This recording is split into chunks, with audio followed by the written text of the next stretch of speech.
Hello YouTubers, today we'll be talking about garden basics. First I'm going to start out with using a furrow machine or making your own furrows with this shovel. So what I did here on this little rig is I put the middle buster, right, which is this right here. I put it right behind the tire right here so that it takes out the little tracks so I don't leave tracks out there. And then these two things right here, this, which is a subsoiler, and this, which is a it treads. It takes the tread out of the ground when you're running through the garden. And this one is also in this middle buster is also in back of the tire, so it takes out the tread. When you want to use a shovel, you will need to get big like this and go along like that, or you could go like this. Just put your foot like this. It doesn't have to be your foot.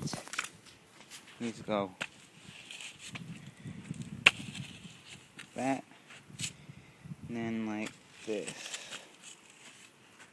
So you plant in this, and no, I'm sorry.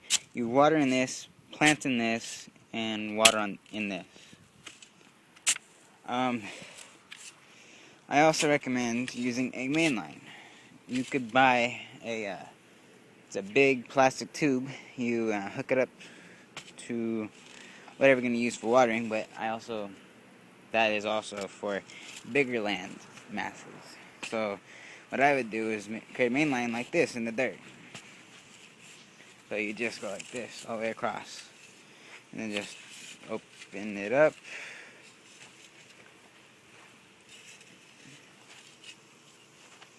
And there you have it. There's a little main line here, followed by your furrows. So you just make another furrow here.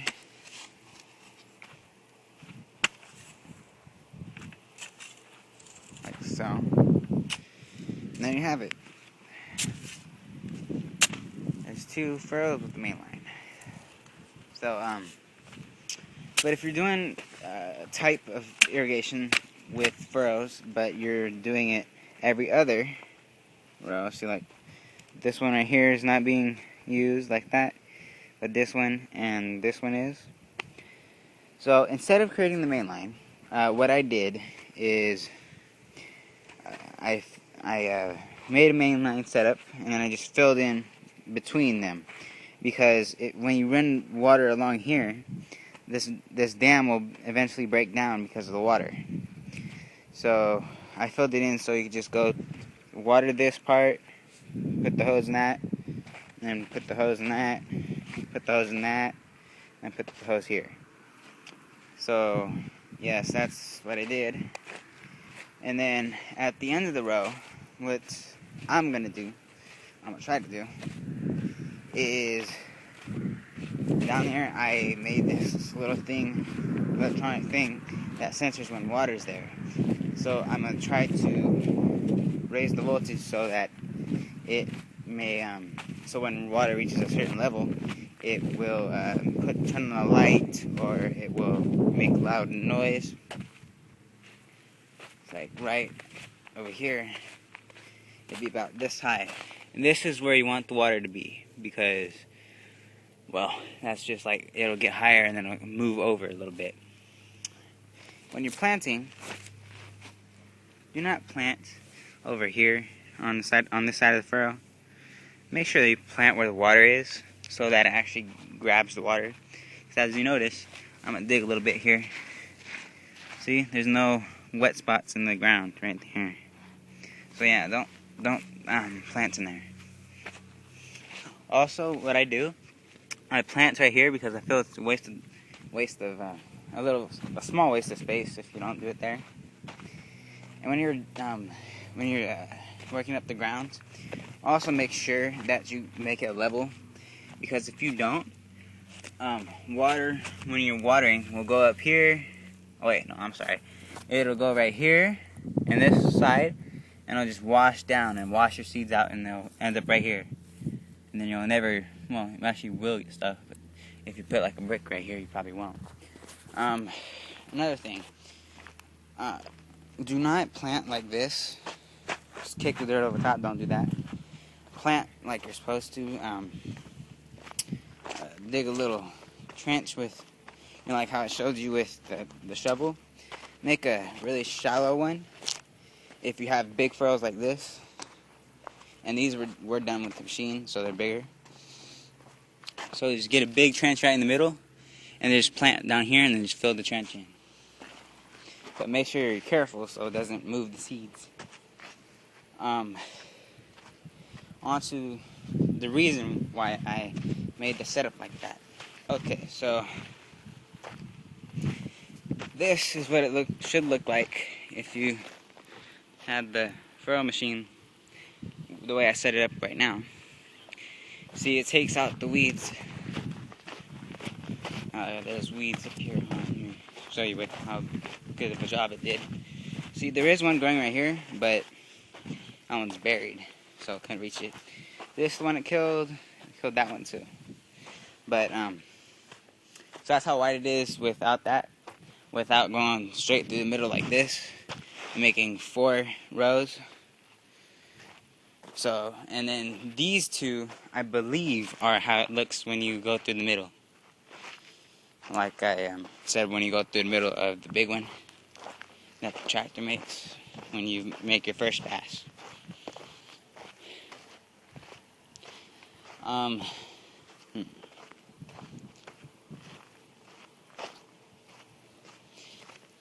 If you have a dog or wherever you are and you have a special type of animal out there, or, well, dog in my case, make sure you put up a fence. You don't really have to bury it. It doesn't have to be some expensive, fancy stuff. Just pound some stakes in the ground, get some small wires. Make sure they're like a fence, though, not like just stray wires, like if someone did I forgot what they're called, but they poke you all the time. I don't know what they're called, but yeah, they poke you, so don't do that. Oh, barbed wire fence. There we go. Don't use a barbed wire fence because it won't really help anything. Don't grow.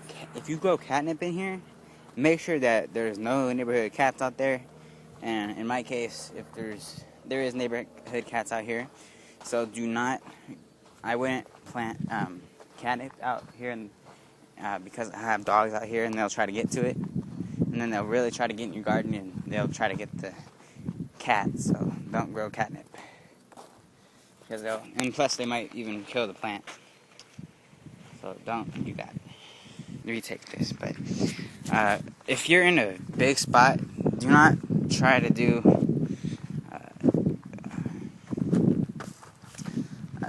drip irrigation, because it will take up a lot of time.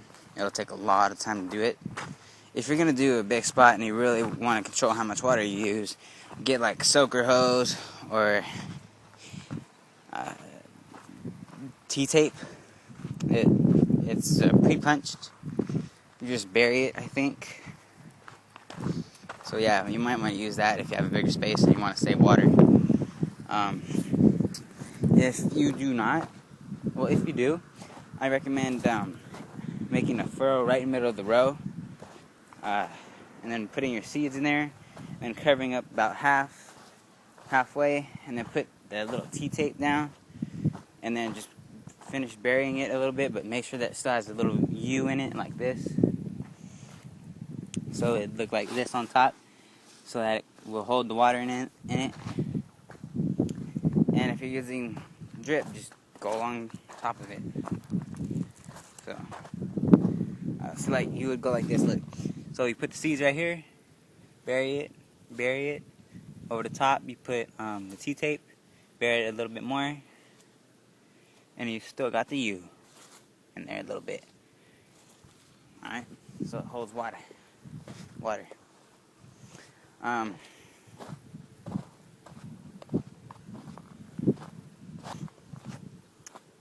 make sure that you keep your furrows clean, because with this type of irrigation, it will grow a lot of weeds in there. Don't even say that if you use the furrows that you don't have to clean this part right here. Don't say that you don't have to clean that. You really do, because it will take your water before it even goes into your plants that are actually on the furrow, that you're actually meaning to water. And also, if you have these, well, if you use if you have like a quad or something that makes a lot of dust, do not use it a lot around your plants, because it'll have, well, at least out here, it'll have these white little bugs that'll come up and, ooh, it's just not good. They eat your plants. Eat your plants, not sure.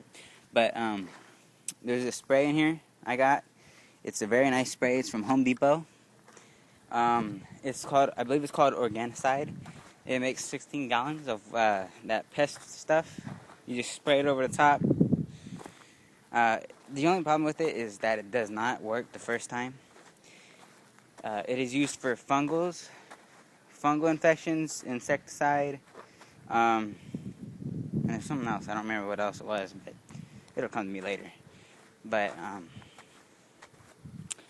also make sure that there are no leaks. Make sure that you do not overflood them, because again, they will go over the top of the furrow and it will wash the seeds out, or the plants.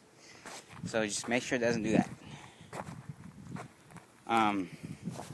Always be out there when you are watering your furrows, because if you don't, there will be furrows out, or in the furrows. Sometimes if you're out in the country, you'll get gopher holes like this right here.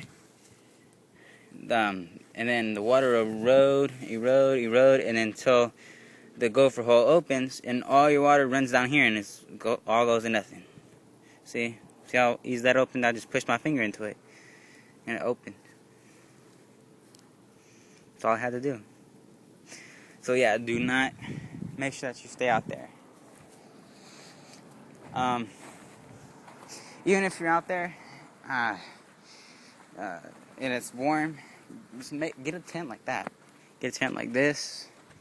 Make it really short so you can stand under it, and then so you can just go in the middle and do what I usually do. But I'm not tall enough right now because I just put it up. But see that black thing right there? You just push up on that and then just walk with it as you move along, or do something like that to shade yourself. See, this one has, you can go as far down as you want, but I also recommend using a tent while you're planting, watering, or whatever. Even make a little system for detecting if the water at the end of the furrow is at the right height, and that it's at the actual ends of the furrow down there. And then also make sure that it has the right depth of water. So what I did is I made a little, like they have water sensors, moisture sensors out there. Just search that on YouTube. They got some really nice ones that you can make. All you really need to do is get a battery, some wire strippers,